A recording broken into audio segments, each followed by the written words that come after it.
We also have to take care that these levels can be controlled and checked at cable operators and other distribution companies. And that's why the tech doc contains level overviews. So this gives information to technicians how they can see if the right levels are being applied. And this is because it is very important, of course, using test streams to test set-top boxes if they behave correctly. It is done by using overviews. This is quite detailed, but I take the top of that in the next slide. It's probably more easy to read. Yeah. Okay. This is one of the level overviews, and there are many in the tech doc because we have many different systems in Europe. Different television systems. We also have one for FM radio. So, yeah, of course, we have to include all systems that are being used in Europe. And these level overviews give you the information what is done with the levels. So here is the production level, with the true peak here at -1, like Florian explained and Thomas. So you see that the limit, the red area, begins at -1. This is the maximum true peak level according to R128. You see more levels here with gray lines. These are reference levels used in other standards.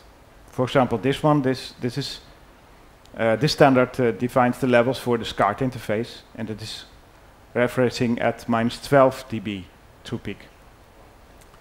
This is also, yeah, a famous one, -18, according to ITR BS 645. But you can also use this level, the -23 LUFS equivalent, as long as you use a signal on left and right channel of 1 kilohertz. You can also use this signal as a reference. No problem. Okay, looking at this maximum of -1, we go from the production stage, so the output of the studio, to the encoding stage. So this is the beginning of distribution. And here you see the levels of the system that we are using now. MPEG, Dolby Digital, and AAC. But it can also be used for radio, DAB and DAB+. Now, because we are using codecs, we have to take into account, and Thomas explained why, that these levels must be lower to avoid overloading the codec system. So you can actually see what happens. You go from -1 to -3 dB true peak when you enter the distribution stage. How? Simple. Just by applying a true peak limiter at -3 before encoding. No problem at all, and you won't hear it. So yeah, there's the reduction that has been made. If you look at these levels, of course, they are the same. This is unity gain. -12 goes in, -12 comes out. The next stage could be decoding from these codecs, so MPEG, AAC, or DAB, or Dolby Digital, to outputs, to certain outputs. Here you see the HDMI output, the SPDIF output, and we also have something like the audio return channel. It's a feature of HDMI in home theater systems. Well, if you see these levels, they are different. And this is because we have to attenuate in the set-top box the levels to avoid these loudness jumps. And you can see what happens with the levels. If you put in a -12 dB level of 1 kilohertz, then it comes out at either -20 or -16, depending on the mode that has been set in the installation menu. So the default home theater mode or the offset. If you do this with a tone of -18, well, just read the levels from the graph. You can see what should come out. If you're using a -23 dB true peak tone, so equivalent to 0 LU on a loudness meter, if it is 1 kilohertz, then you see if -23 goes in, -31 or -27 comes out. Aha! We have seen these figures before. So you actually see what the device is doing. It applies 8 dB of attenuation coming from -23 to -31, or 4 dB if you use that other family of AV theater of AV receiver equipment. So you can actually see the same reference levels. This is the same situation, but then on a set-top box output.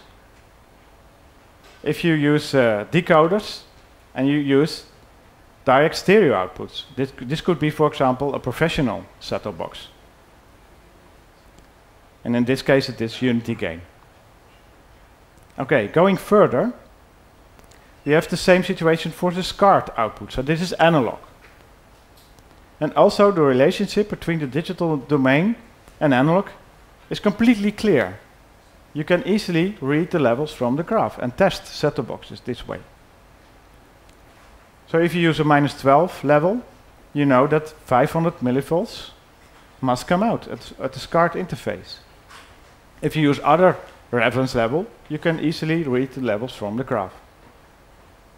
This is a next stage, professional equipment with XLR interfaces. So this is more for the head ends. Other levels, but defined, so no problem to identify and to check. This stage is especially for analog modulation. So you go from the digital domain to analog RF modulation. And in this case, it is the European system B, etc. A maximum level of 50 kHz deviation. So it is an FM system, an FM transmission system. Now, we have seen that we have to limit in this system because, yeah, it has limitations. So you can easily see that coming from -3 dB true peak, you have to reduce the maximum level to the level that's equivalent with 50 kHz deviation. That -6.7 dB true peak, which will be the limiter level for such a system, equals 15 kHz. And here we are at the decoder side, at the demodulator side. So this can be a television set, for example. 50 kHz comes in, and 925 millivolt comes out. And this is according to the current standard, the EN 50049. So we are compliant with that standard. It also means that if you use the -12 reference used in that standard, you see that it is compliant with that standard because that standard says that it must be 500 millivolts. Well, if you look at all these levels, you can already see that there's no loudness jump. Because you can switch, for example, from a set-top box with the same input signals coming from the studio. By using this -12 reference, what comes out is 500 millivolt on the SCART output of the set-top box. But if you use analog modulation, what will be the end result? Exactly the same. So it is aligned, it is fully aligned, and there are no loudness jumps anymore. Still, it offers sufficient dynamic range. It offers a lot more dynamic range than that public station was using right now. So no problem at all. No need to apply compression. Is this clear? Because this is quite important and quite detailed, but okay. I've 3 minutes left, so I come to the conclusion. It just fits. The whole story. What does it offer, this techno? Well, it offers active normalization, which creates a self-healing closed-loop system, like we have seen. By doing that, it offers protection to the broadcast stations that are willing to be compliant. So all content, not only broadcast stations, but also video on demand and ad insertion, etc., it's all in the document, will be on target loudness level. So no problems to switch from one to another. For the technicians in the head ends, all audio settings on equipment can be left on default. Fixed settings. No maintenance anymore. Like we have seen in the overview, all analog and digital levels can be aligned. No loudness jumps. We are as most backward compatible as we can. So we offer solutions for consumer equipment to cope with, to work around with these difficulties that are in these equipment at home. So the two families of television sets, AV receivers, etc. And in the end, supported for management. It results in minimum maintenance and maximum quality. So yeah, this is the whole story. Thank you for your attention.